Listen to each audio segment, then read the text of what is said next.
Mesdames, Messieurs les commissaires, personnel de l'École secondaire de Lille, personnel de la Commission scolaire Portage de l'Outaouais, représentants de la STO et Madame la députée de Hall, Maryse Gaudreault, bienvenue.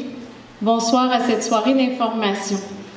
Je me présente, je suis Caroline Sauvé, la secrétaire générale directrice des communications à la commission scolaire et je serai votre maître de cérémonie ce soir. Avant de débuter la séance d'information, permettez-moi de vous présenter certaines consignes.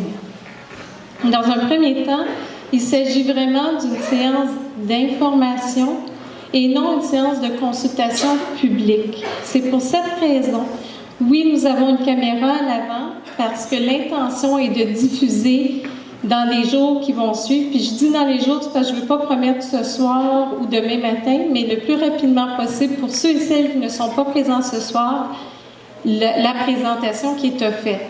Mais en même temps, je veux que les gens se sentent libres de poser des questions. Si à la toute fin, on n'a pas répondu, donc je voulais m'assurer qu'il n'y ait pas de journalistes qui filment pendant la soirée pour vraiment laisser libre cours là, à ce qui doit être discuté. Pour assurer le bon déroulement, nous allons demander à tous et à toutes 3 choses. De bien vouloir rester calme, d'être respectueux et d'être ouvert d'esprit.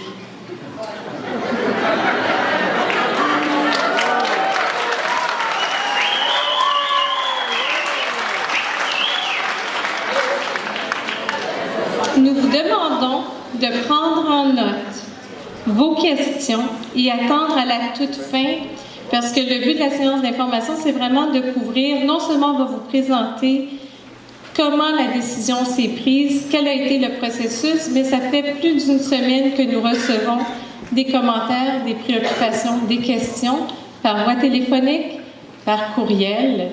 On en a eu en personne et on a rassemblé les questions et on va tenter d'y répondre. La période de questions, pour l'instant, a été limitée à 3 minutes par personne. Pourquoi? Parce qu'on essaie de permettre à tout le monde de pouvoir intervenir. Ce faisant, ne vous surprenez pas si je fais signe à un moment donné et que je vous avise qu'il vous reste 1 minute. C'est vraiment par mesure de respect parce qu'on veut entendre. C'est parce qu'il y a 3 minutes pour poser les questions. On va se laisser le temps après ça de répondre. Finalement, si le climat devient trop tendu, il se pourrait que nous nous retirions de la scène, le temps de permettre au climat de revenir au calme et de reprendre la discussion. À l'avant, nous retrouvons M. Michel Letang, directeur de l'École secondaire de Lille, Mme Nadine Peterson, directrice générale adjointe, M. Jean-Claude Bouchard, directeur général, M. Mario Crevier, président de la commission scolaire, et M. Stéphane Lacasse, directeur du service des ressources éducatives. Sans plus tarder, je vais laisser la parole à M. Bouchard et à Mme Peterson pour débuter la séance de la soirée d'information. Merci.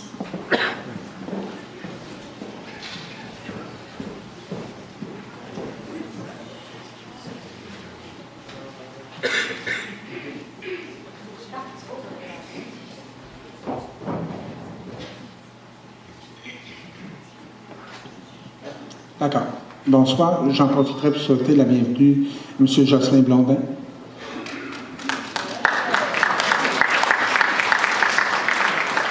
Mon ex. Bonjour, M. Blondin. M. Greg Fergus, député fédéral. Alors, mesdames et messieurs, bonsoir. Mes premières pensées iraient, d'abord, on a connu un sinistre important, Gatineau. Tout le secteur Mont-Bleu. On a des sinistrés dans nos familles. L'école secondaire Mont-Bleu a connu des dégâts importants. Je pense que si on est ici ce soir, c'est cette situation-là qui nous met dans l'obligation de faire des choix déchirants puis pas toujours faciles.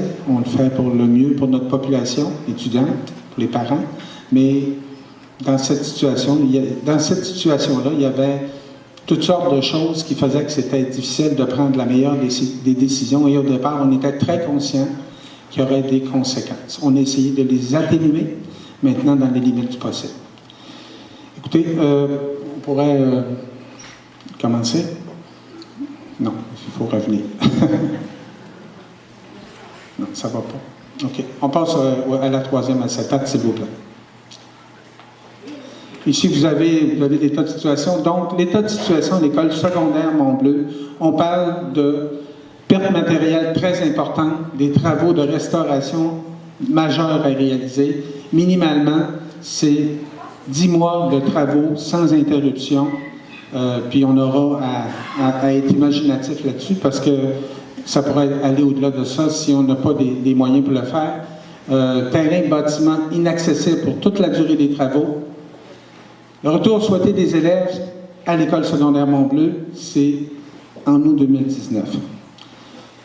Maintenant, quand arrive une situation comme ça, parce qu'on a eu des questions, puis tout au long de la présentation, j'aurai l'opportunité de le souligner. Oui, le soir même où est arrivé ce qui est arrivé à l'école secondaire Mont-Bleu, il y a eu mise en place d'une cellule de crise. Cellule de crise formée la direction générale, les directions d'école concernées. Donc ici, on parlait du directeur de l'école secondaire Mont-Bleu, mais avec l'évolution de la situation, vous comprendrez que le directeur de l'école secondaire de Lille a été mis en contribution. Et enfin, bien sûr, toutes les directions de services concernées, parce que dans une situation comme ça, tout le monde doit mettre l'épaule à l'arrêt. Relocalisation, donc, école secondaire Mont-Bleu non disponible pour les prochaines années. La relocalisation est importante. Pour relocaliser notre école secondaire Mont-Bleu, on parle ici de 1430 élèves, puis on ajoute à ça à peu près 150 membres du personnel de l'école. Donc, c'est un nombre important. Donc, nos besoins locaux, on parle de 50 locaux de classe, 10 laboratoires et ateliers de sciences, 4 locaux d'art plastique, 6 plateaux sportifs, des espaces communs pour les pauses, pour les repas, pour 1580 personnes parce qu'on inclut le personnel. C'est des salles pour les enseignants parce que les enseignants, en dehors des heures de classe, ont des préparations à faire. Des locaux, autant pour le soutien administratif, les professionnels, et le soutien technique. Donc, pour cet ensemble-là, c'est ce qu'on avait besoin en termes d'espace. Maintenant, la première solution pour nous, qui était la solution qu'on privilégiait par-dessus tout, c'était de relocaliser dans un bâtiment de proximité, de relocaliser toute l'équipe école, les élèves, dans un bâtiment de proximité. Puis pour nous, les gardes ensemble, c'est une chose qui était importante. Ce qu'on aurait voulu? Ce qu'on aurait voulu? Oui. Donc, on va revenir à ça, madame, s'il vous plaît.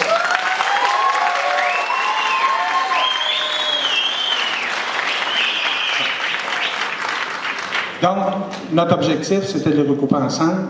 On comprendra qu'une école secondaire est un environnement complexe et un environnement complexe où on a différents programmes qui sont offerts, où il y a des tâches au niveau des enseignants. Quand je parle de la tâche des enseignants, on parle des cours que ces enseignants doivent donner.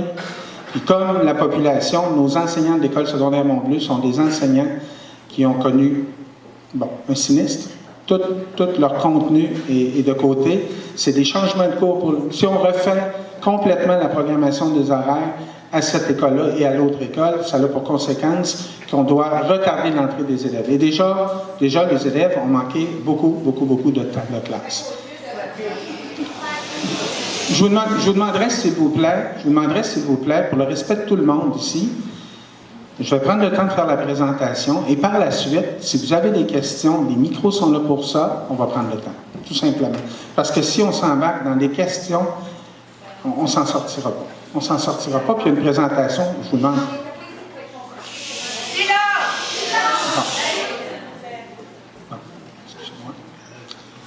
Donc, la solution qui était pour nous la meilleure des solutions, c'était de trouver un bâtiment répondant aux besoins et de les relocaliser. On a eu des offres, c'est impossible pour nous. Je vous parle toujours dans un contexte où on veut les relocaliser ensemble. Il y a une vie dans une école au-delà des cours qu'on peut y donner. Il y a des enseignants qui ont des tâches, il y a des enseignants qui travaillent sur différents programmes. Et quand on touche un enseignant, on peut en toucher 40. C'est aussi simple que ça, parce qu'on parle ici, on ne parle pas d'une école primaire, c'est une école secondaire, et on parle d'un environnement très complexe. Quand on bouge, c'est l'entièreté de l'œuvre qui est bougée. Bon, on a vérifié partout. Il y a eu une démarche très importante au niveau du gouvernement fédéral. On a recherché, aux deux paliers de gouvernement, pour rechercher dans notre environnement un endroit où on pourrait loger nos élèves. Maintenant, puis ça, c'est une première démarche qu'on veut, qui se veut administrative, et partout où on a sonné, à ce moment-là, il fallait sortir des gens pour pouvoir entrer. Et ça, c'était, on a eu des réponses négatives, parce que les gens ne voulaient pas aller là. Parce que, bon, pour ces raisons-là. Donc, partant de ça, la deuxième option rapide qui se présentait à nous, puis c'est une option qui se vit dans toutes les régions du Québec. À ce moment-là, c'était partager une école secondaire de proximité, dimension équivalente, avec double horaire pour les clientèles des deux écoles qui auraient à partager ce même bâtiment-là. Et pour nous, la Commission scolaire des portages de l'Outaouais, c'était l'école secondaire de l'île. Il y a eu des offres aussi d'autres commissions scolaires avec des écoles. Mais les écoles n'étaient pas en mesure d'accueillir l'entièreté des élèves. Pour nous, l'objectif, c'était de laisser aucun élève de côté et de garder l'entièreté des programmes intacts. Pour nous, c'est important, on ne voulait pas laisser un jeune de côté, c'était primordial. Puis, j'arriverai avec le reste tout à l'heure, je ne veux pas vendre l'entièreté de tout ça. On passera à la diapo suivante. Bon. Ce qui a pu guider les éléments à la base de nos choix. Nadine, je prendrais oui, s'il te plaît. Parce que j'ai les éléments qui étaient à la base de nos choix pour la relocalisation de l'école secondaire de Mont-Bleu, d'abord, assurer la réussite des élèves.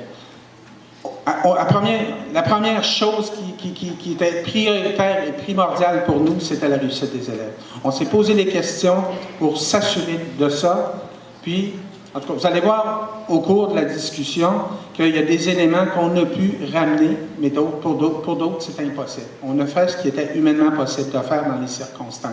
Parce que la commission scolaire ne vit pas seule, on a des partenaires, puis ces partenaires-là ont aussi des contraintes, puis partant de ça, on essaie d'avoir les meilleures solutions possibles.